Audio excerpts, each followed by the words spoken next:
Hello, everybody. Hello, everybody. Hello, everybody. Just making sure the video's on.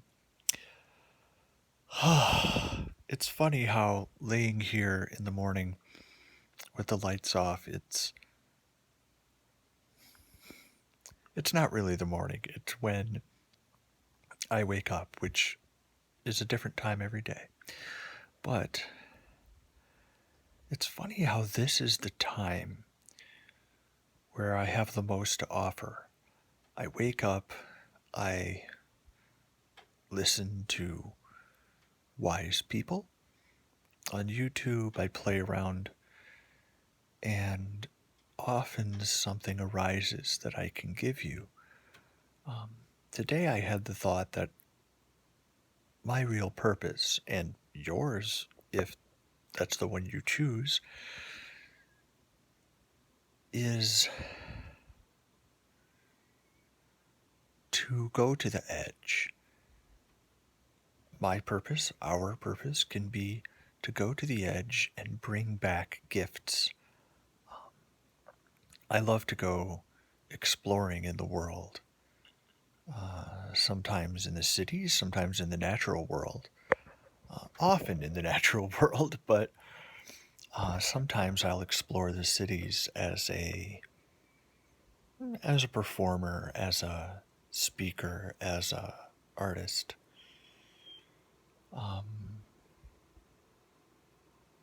Anyway,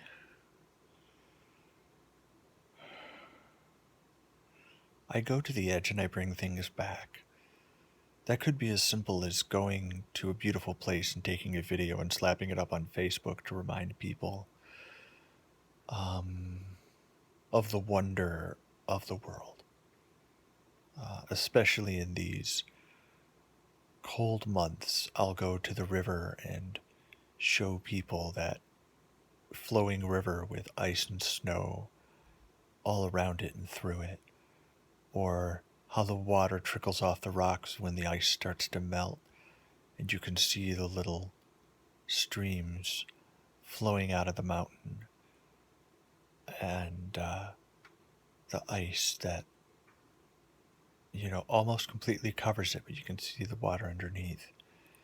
Not sure I've put that video up yet, so look for it soon. But the idea is,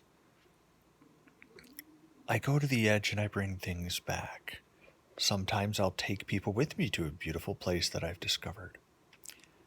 I'll take passengers to the edge, the beautiful secret places that are only secret because we haven't bothered to look, or we haven't talked with other people who know about those wonderful things.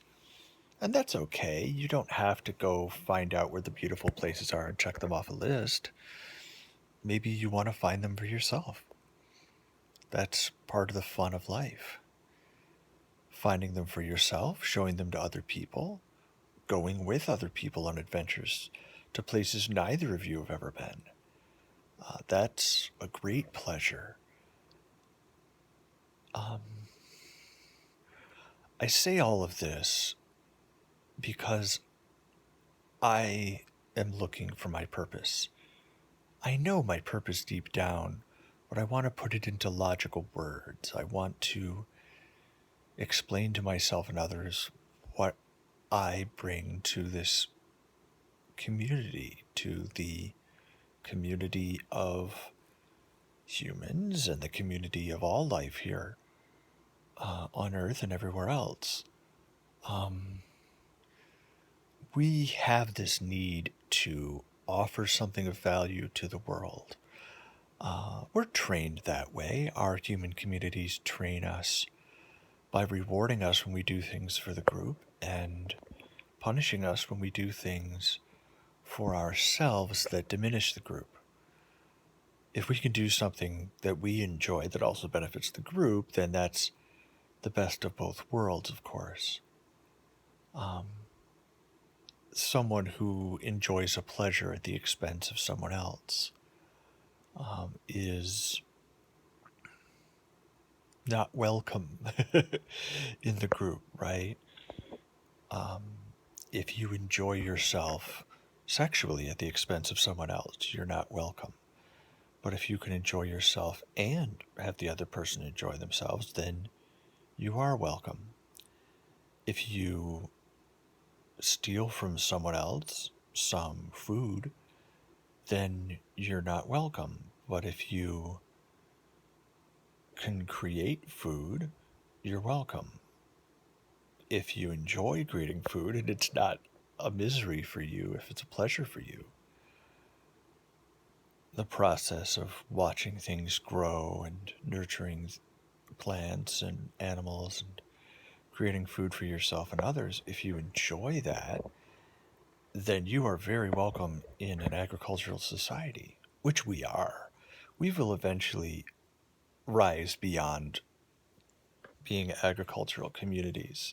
It's just beginning to happen now. Um, and, we've been agriculturalists for about 10,000 years. Before that, we were hunters and gatherers, and we had very different lives. We fantasize sometimes about what it would be like to travel in small nomadic groups or even just on our own. We have games of survival. What would it be like to survive on a desert island all alone? Or what would it be like to be one of just a few hunters in a tribe, of maybe 20 people, old and young and middle aged? And what would it be like to be one of the very few mothers in that tribe, or children, or grandparents? In such a small group, everyone is valuable. And in a large group, everyone is valuable in a much more abstract way. With 7 billion of us, what is the value of one human being? Well, one human being to 7 billion people who have arisen out of, agriculture technologies that allow us to have that many people, we're not worth that much to the world. If someone dies on the other side of the world, people are dying all the time. Boom, there went another one, right? Boom, there went another one. And people are being born all the time, right? So the significance of a birth or a death is very little to you. If someone on the other side of the world has a baby, or, someone dies, so what? It doesn't really affect your life in a way you can notice. It does. Everything that happens here affects everything else, but in such subtle little ways, butterfly effect kind of ways. So, who are you? What is your value? What is your purpose? And when I say purpose, I mean purpose in this, what did you bring to the table? What do you offer to other people kind of way that we've been trained? Of course, tribes that want to survive train people to do things that keep the tribe surviving. Of course, if you can enjoy what you do to help the tribe survive, that's great. If you don't enjoy it, well, you'll be welcome in the tribe if you're willing to make yourself miserable for other people's benefit. But it's not a good way to live a life. So, I would say choose a purpose, a way of giving value to the world, so that the world will be more likely to give you value in exchange. Find a way that you enjoy. And mine and yours, like I said, if that tickles your fancy, mine is to go to the edge and bring back treasures. I love exploring on my own or with other people. I love taking other people on adventures. It's like being a scout, scouting out the regions all around the boundaries of your tribe. You have to know how to fend for yourself. You have to be able to find food or catch food. You have to be able to deal with uncertainty. You have to be able to deal with a little bit of danger. Scouting around the boundaries of your tribe's, the territory that your tribe can control. scouting around the edges to see what's out there. And you're in more danger when you're an adventurer, a scout, someone pushing the boundaries of what is known. But you bring back that knowledge to the tribe and you say, hey, well, I discovered this or that. Or, hey, I discovered this other tribe over here, across the big hills. And maybe we can trade with them. Or, maybe we can wipe them out and take their stuff. Let's not pretend that humans don't, wipe each other out or at least exploit each other when they have a chance, right? Maybe we'll exchange and trade. Maybe we'll just take what we want. I present both of those options not as a way to start shit, but to end shit. We just have to accept that sometimes humans like to work together and sometimes humans like to get more than the other guy, get more than the other tribe. That is human nature, and I want us just to accept it and not to be happy when people are peaceful and trading and then upset when people are violent. We need to just accept all of it as part of what humans do. Sure, if you can find ways for everybody to win, so we don't have violence in which many people lose and a few people win, right? That's great for the group. That's one way to offer value to the group, is in negotiation or mediation and all that stuff. I'm not saying there isn't a value in giving everyone an abundance of resources, abundance of access to not just resources, but access to each other in relationships of all kinds. But for us to be shocked and surprised that humans like to abuse power is just kind of silly.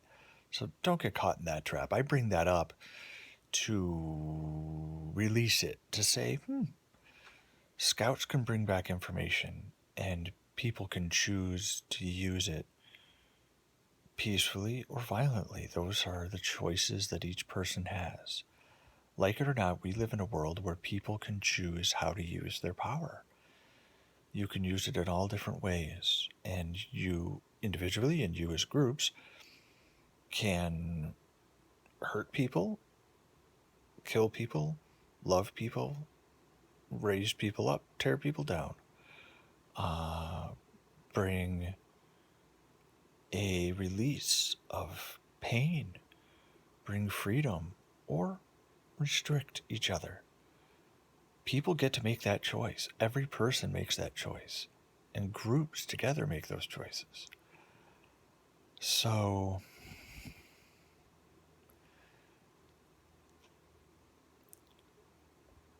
we as humans are free, and that is one of the biggest delusions of all. Some people will choose to hurt other people. Some people will choose to sacrifice for other people. Some people will choose to make even exchanges. I don't encourage anybody to hurt each other or to sacrifice for each other. I encourage people to do what you love and love the way that you offer value to the world.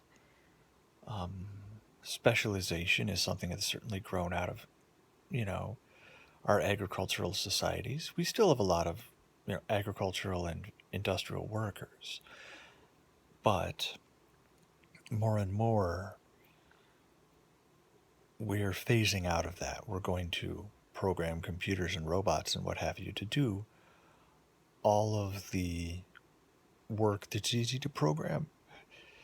Repetitive tasks are easier for us to teach to the robots and computer AIs that we've created. We've given birth to these minds and bodies,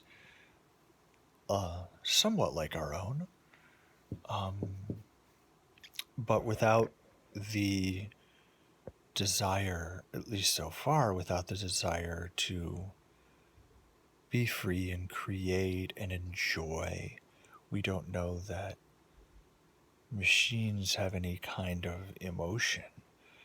We've, worked very diligently to create artificial minds that might have consciousness or emotion. But I honestly don't think we understand emotion and consciousness well enough to teach it to machines. So I think that we will have, for a good long while, despite what the movies might tell you, we will have this world in which we as humans have all of our needs met by industrial agriculture, industrial everything, and not the dirty industry that we began with, but a very clean, sustainable industry that will give everybody everything we need. Um, we're redefining our attitudes towards sexuality. Now that we have the technology to avoid pregnancy, through medicine instead of through shame, and we can release all the shame that we taught ourselves back when we didn't have enough food. We had too many mouths to feed, so we shamed people to prevent them from creating too many children. And even when you go back to times when people needed lots of children as, free labor, even then there was this idea that we wanted to pass down our wealth to our children. We wanted to make sure that, our children really were our children. Men, unlike women, don't know if their children were really, sired by them. Women know because they have a much more visceral experience of, childbirth, and then all the hormones and everything that, typically kick in when you see that baby in your arms. So there's this very weird thing that happens with the male uncertainty of parenthood, and men are willing to nurture children, that they believe are their own, and pass down wealth to them in our agricultural societies that, in these worlds where, your power can be passed on, in these worlds where some people are born into great wealth or great poverty, right? Alexander the Great was great because his dad was an incredible leader who had also had, privilege passed on to him. And Alexander, came up, inherited his father's army and, city state and wealth and power and connections and all the rest. And then he went off and became great. Was he really great? Would many of the rest of us, if we were born into those circumstances, would we also have become great in the sense of becoming a great conqueror? I think many of us would. So this whole idea that we pass on to our children wealth and status, that they can be born higher up over others. Not that they deserve it any more than the others, but that's genetic. Our genes want to go into the next generation. And if you study, the selfish gene kind of theories, well, of course, we want to give our children unfair advantages over others and let them be born into privilege where others are exploited. And, some of that is very obvious if you look back at a feudalist society. What Europe was like after the Romans left Western Europe. Well, you're born into a certain status and you can never leave it. Much like an Indian caste system, for example. And you just are taught to accept your fate as being less than the rich people and the rich people's kids and all the rest. And it's just kind of silly. that people would accept that, but they're rewarded for accepting it and they're punished for not. So, we're all trained. But I just talk about all this anthropology stuff and psychology stuff just to loosen the knot of who we are, what society is, the reason society teaches us to be the way we are. Because when we're looking for our purpose and who we are in these societies, we have to look at, well, why did the society train us with the insecurities it did? Why did it reward us for certain things and punish us for others? Why do we have the beliefs that we do?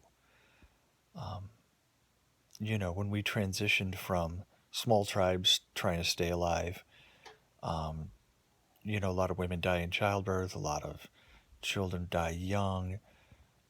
Getting someone up to adulthood where they can, bear children, nurture children,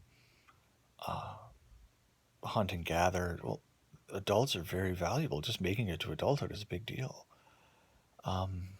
We are psychologically wired for that world, not for the agricultural world that we've only been in for 10,000 years. We don't have the psychological, emotional, or even cultural wiring for this world in which we live. And that gives me a sense of forgiveness to myself and others.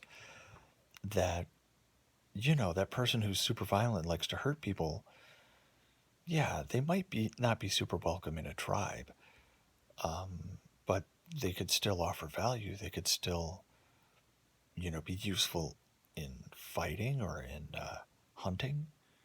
And then when they come around the tribe, they give the benefit of what meat they may be able to carry back. And, the tribe may have a balance with them of, yeah, we don't really like the way you behave towards us. You're kind of cruel, but you do keep us going, so we'll kind of keep some kind of balance there. And you did, kill that, bandit that came through with his followers, last year, and we are grateful for that. And all of these different things, people who sacrifice for others, people who nurture others at their own expense, that personality also exists. You have a good possibility of passing your genes on if you just do what you're told and let other people walk all over you, right? Because tribes need members. Now it's different. Now we have far more people than we need. And like I said, we're changing our attitudes towards sexuality and hopefully just bearing a lot fewer children, especially because we're staying alive longer. We need to have fewer children. We need to reduce the birth rate, for two reasons. Because technology keeps us alive a long time, and we're just getting more successful at, creating lots and lots of food that keeps people alive. So, yeah, we're wired to expand, have as many children as possible, and to spread out across as much territory as possible. But we spread all the way across the globe, and we don't see any other globes within a short distance. There might be an Earth-like planet around Proxima Centauri. I hope so. It would be really fun to think that there is, and that we could go there someday.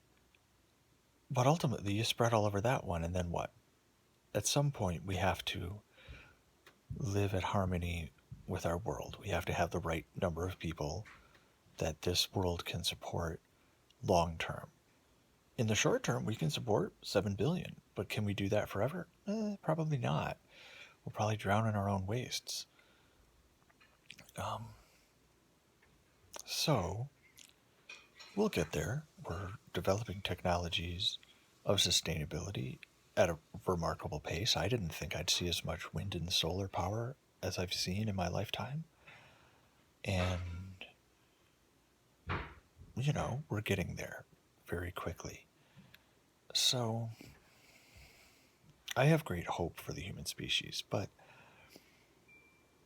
I want to live in the present, not just in the future. And coming back to the idea of purpose is that you, if you're like me, can come with me or go on your own to the edge as scouts. Not just scouting out other tribes to see if we can exploit them or if they're going to exploit us or if there's any unguarded resources we can grab. Not just that kind of thing, but scouting out the nature of existence, the world of existence, going to the edge of what it means to be human. Like I said, understanding the cultures that grew up around the technologies that we had. You know, the cultures that grew up around hunting and gathering, the cultures that grew up around fire. Think about how valuable a campfire is, and people telling stories around the fire, and communities growing up around fires, and how we still feel that when we have a fire with our friends now. You know, think about the way that cultures grew up around agriculture and needing to stay put through a growing season and not move around chasing animals and plants. And the vulnerabilities that happened when you couldn't run away from enemies and you had to stand your ground as agriculturalists, to where whoever had the greatest numbers, you know, because agriculture leads to great numbers of humans, whoever had the greatest numbers and could hold those people together, you know, in a relatively small area, whoever could do that, well, they had the most power. If you didn't, you'd get knocked out by someone who did. And think about all the cultures and religions and political systems and the way that we decide, well, thou shalt not kill unless it's somebody from a warring tribe, in which case you must kill or there's something wrong with you.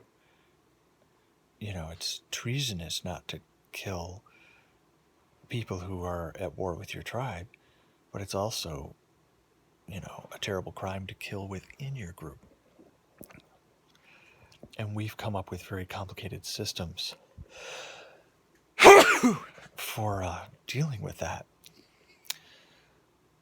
And I just want to forgive ourselves, our past selves, our past ancestors for, you know, living the way we did, because we were just living in those realities created by the new technologies of the ox and the plow or whatever it was. And now we're creating new cultures around new technologies. And people like you and me are incredibly valuable now because we go out to the edges of experience. We have new realizations. We create new culture. Sometimes that's through physically creating sounds and movements and images and, you know, all the different forms of what we like to call creative expression. Sometimes it's through engineering, you know, new creative uses of technology. Sometimes it's through creating new attitudes. In my lifetime, we've certainly created some wonderful new attitudes towards gender. We have not seen violent masculinity as a virtue and any kind of vulnerability as a sin. We've started to change how we feel about gender. Though I'm sure at some point we will balance this feminization trend that we're on with a re-celebration, maybe in the next generation, maybe not on mine, with a re-celebration of vigor and energy. Certainly, many women are celebrating the masculine sides of themselves and enjoying that power and dominance and expansion. I just think that there's going to be a lot of balance points. Women who become masculine leaders in the workplace, may rediscover the feminine in themselves. Men who are no longer violent thugs to keep a society alive, or at least men who are no longer physical farm machines. If you've ever met a farm worker who works with his hands, especially Amish people who use less technology, men were farm equipment, physically farm equipment, along with the animals they tended. And yeah, we're definitely changing what it means to be male and female. And I think there'll be lots of balance points. Men will become more feminine in order to fit into a world, an increasingly urbanized world. With so many people on the planet, living in cities is more efficient.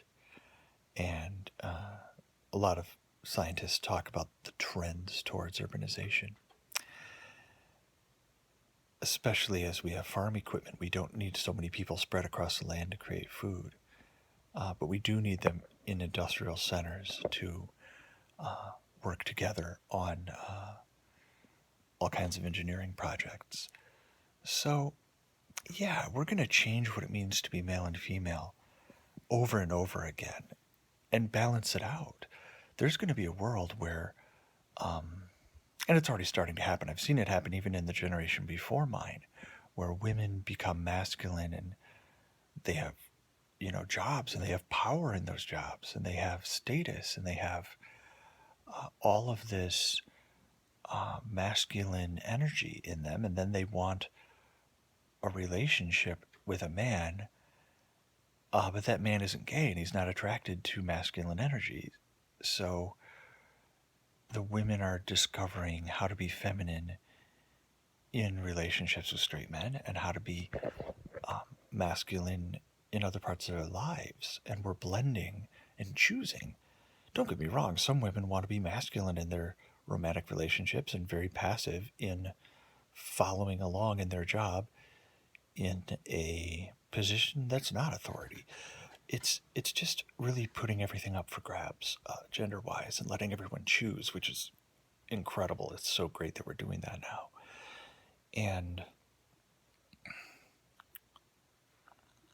it'll be really fun to see the richness and choice of relationships, to see people negotiating relationships, not just on how much money the provider can offer the other person, whether that's short-term or long-term financial gain.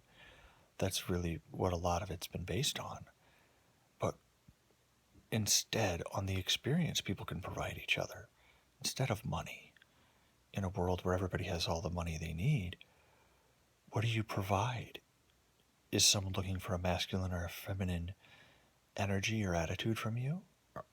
Sure, some people prefer, I like to, be with people of a certain physical shape. Some people prefer male or female or something in between or a little of both.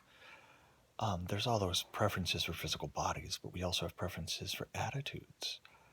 You may want a big manly man who is very sensitive and passive in relationships. There'll be such nuance, because even when I say in relationships, which part of relationship?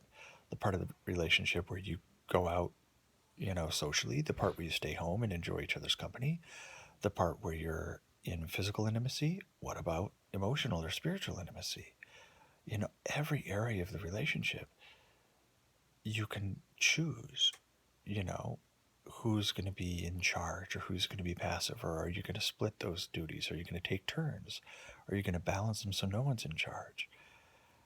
There's so much richness and nuance that we're just beginning to discover, because we're no longer bound by the, survival necessities of gender roles. So I encourage you to discover what works for you, to go to the edge of experience with spirituality, with gender, with everything. As we're no longer using spirituality to hold tribes together so they can fight other tribes. When we're using spirituality as a way to actually explore what it means to be human, how to feel good, how to feel your purpose, and to know who you are, and to know that you can be whatever you want. If you're born a beautiful woman, you don't have to be the princess who snags a rich guy. If you're born a large man, you don't have to be a warrior. Maybe that large man doesn't want to be the thing that he's physically good at. Maybe that woman doesn't want to be the, princess that she's, has the beauty or the status to become. Maybe she wants to, be a scout or warrior. Or maybe she doesn't want to be the mean girl at the top of the tribe. There's a lot of different ways to do it. And our technology is allowing us to no longer be bound by what we're good at. I was good at math growing up, but I decided I didn't want to do math for the military and run nuclear submarines. I had an opportunity to do that. And I said, no, I'm going to create music for the world. Luckily, I was pretty good at that too. But I'm sure the culture at large would rather have had me increasing the capacity of the culture to do violence. That's, like it or not, the ability to do violence to others is a really important survival mechanism that's built into our cultures. So, this is a really long video, and I hope you can feel where I'm heading with it. I'm heading back to where I started, to the idea of finding your purpose, which might be like mine, which is to go to the edge and then bring back treasures to others. Some people do it with psychedelics and bring back what they've learned, or some people do it with meditation.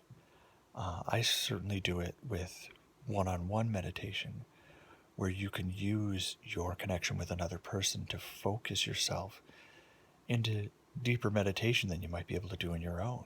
And I love to tell people how easy it is when you're working with another person to achieve these states of,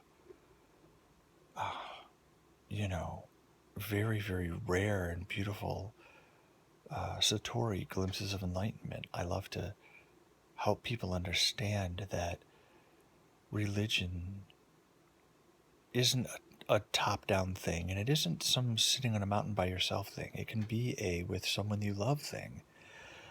And of course religion has been used to shame people into not having children, or at least not having them outside of marriage. And we've really downplayed the beauty of a human connection that may not last forever, or may not be within the bounds of marriage, that may exist for spiritual enlightenment. It's funny how the one-on-one method of glimpsing enlightenment,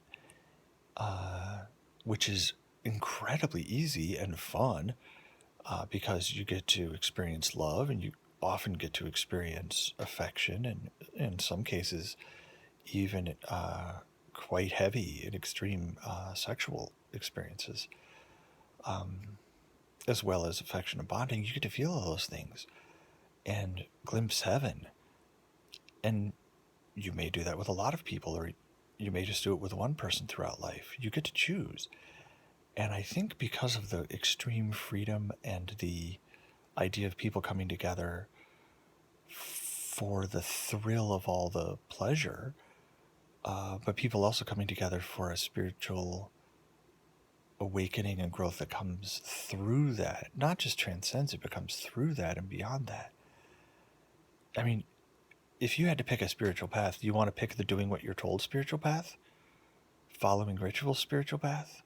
Or maybe the spiritual path where you sit on your own in a cave for 50 years?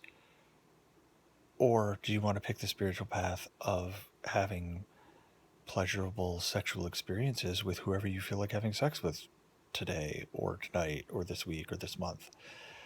It can exist within or without monogamy, but the point is that in a world where everyone has to be monogamous in order to keep these rigid social status stratum together, Well, in that world, you can't have people having sex for religious reasons. And I'm fascinated that the people who were the religious leaders are the ones to enforce this idea of monogamy, this idea of stay with this person even if you can't stand them, even if there's no way you're ever going to find spiritual enlightenment with them. Stay with them anyway. It's like the people who are teaching spirituality are negating like the easiest, most fun, most pleasurable way to find enlightenment and satori and glimpses of heaven. So, yeah, I think that's fascinating. I think that the fact that they were able to sell people on, okay, you need to stop doing the things that bring you the most emotional, physical, and spiritual pleasure in order to keep the tribe together. This idea that you got to survive at any cost, because if you're dead, you can't experience all those wonderful things. So let's just not experience anything wonderful so that we can not die. At some point, humans just say no and say, no, I'd like to enjoy my life. You know, even if it's a shorter life than I might have if I had a miserable life. And that's a very strong choice that people can make. So, luckily, in this world of wonderful technologies, we don't have to. We can have both. We can survive and enjoy the physical and emotional and spiritual pleasures and excitement and thrill that comes from doing it with each other and not on our own and not in mass meetings. If you choose to experience spiritual growth with the masses, do it. If that's what turns you on, do it. But don't do it because you think it's the only way. If you think the only way is to sit in Buddhist meditation on your own, or in a small group of people literally staring at the walls, not even facing each other when they meditate, if you think that's the way to go, do it. But remember that you can just do it with your lovers, your friends, even acquaintances. One-on-one meditation can be with strangers, it can be with intimate partners, and everything in between. It doesn't have to be this kind of, I don't know, backlash, knee-jerk reaction that Tantra has become of, ooh, we can combine religion and sexuality can be acceptable. I understand why a lot of people, especially women, want to have spirituality without the shaming that goes along with it around sex, but I also want people to realize that sexual energy is very strong, and you may have a more powerful experience meditating with your lover if you're not engaged in heavy physical pleasure. I'm not saying don't do it. I'm just saying, you might get better results after you've, had a few orgasms, or, some time when you guys aren't into each other emotionally or physically, in the way that, lovers often are. Or you may meditate with a stranger and just hold eye contact with someone you've never met before. I've done it. It's amazing. You may connect with someone who's a friend or a mentor in a very deep way. Maybe as a long-term friendship, maybe just in passing. And you can gain so much from using the human focus on faces and the human focus on other humans, using those biological mechanisms to create spiritual growth and transcendent experiences and trips without drugs and all that kind of stuff that you can do. Remember that it doesn't have to be some kind of, in the heat of passion kind of tantra experience, or some kind of like extended foreplay that's spiritual that leads up to some kind of physical release. Remember that using the experience of other humans, the mirroring that we do, and the the focusing that we do on each other and the subtlety of focus that we have on each other, using that for something other than, survival, but for spiritual growth, it can be done in all kinds of relationships, not just romantic ones. And I understand that the Tantra community has sold this kind of man and woman as equals or woman as leader idea to couples, who are trying to remain monogamous and remain life partners. And that's a difficult challenge. I certainly respect the choice of people who try to do that, try to stay together for a lifetime by choice. If you try to stay together with someone for a whole lifetime and you live in a world where divorce is acceptable and where both partners have jobs and they don't have to be together, if you can make it work together by choice and through the, the desire to leave and the temptation to be with other people, I mean, that's an interesting challenge. And I respect people doing that. And I think that a lot of the Tantra stuff that I see, especially the more popular stuff that you see online, not the deeper stuff that you may see in the depths of a seminar or a play group, but the more surface stuff is very pair bondy and very monogamous, which is one flavor of many. I don't want to disparage that flavor, but I want people to realize that people who are polyamorous can have tantric experiences with strangers or short-term relationships. People who are asexual and are only comfortable with friends can have very deep, powerful experiences one-on-one with friends or even in small groups. I've had some interesting small group experiences, not as powerful as one-on-one in my case, but quite powerful small group experiences with 4, 5, 6 people. So I encourage you to explore whatever works for you and remember that there are so many different ways to experience enlightenment. If you want to do it in a mass meeting, if you want to do it all alone, you can. But one-on-one and small groups are also very powerful ways to do it. And even within those ideas of one-on-one and, tight, intimate group meetings, there's so much variety. If it doesn't work, try something else. If it doesn't work, try something else. And that doesn't mean try something drastically different. Try something slightly different.